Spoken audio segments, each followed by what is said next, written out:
Hi everyone, welcome to my channel.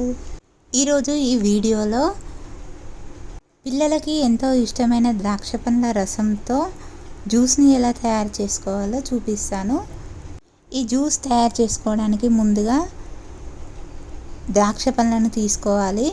ముందుగా ఒక బౌల్లో వాటర్ తీసుకొని అందులో 1 టీ స్పూన్ సాల్ట్ వేసుకొని ద్రాక్ష పండ్లని శుభ్రంగా వాష్ చేసుకోవాలి. ఎందుకంటే వీటిపైన కెమికల్స్ ఉంటాయి కాబట్టి 1-2 సార్లు వాష్ చేసుకుంటే బెటర్. వాష్ చేసుకున్న గ్రేప్స్ని ఒక బౌల్లో కొన్ని వాటర్ తీసుకొని బౌల్లో వేసుకొని స్టవ్ వెలిగించుకొని స్టవ్ పైన పెట్టుకోవాలి. గ్రేప్స్ ఉడికినాక వాటిపైన ఉండే పొట్టు ఊడిపోతుంది. ఒక గరిటె తీసుకొని ఆ గుజ్జును కలుపుతూ ఉండాలి, అది జ్యూస్ లాగా అవుతుంది. ఇలా తయారైన జ్యూస్ని స్ట్రైనర్ సాయంతో వడగట్టుకుంటే సరిపోతుంది.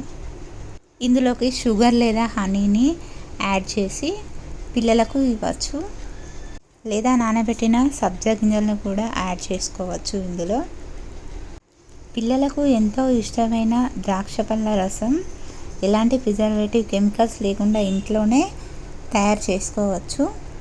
ఈ వీడియో మీకు యూస్ఫుల్ అనిపిస్తే please subscribe my channel. Thank you for watching.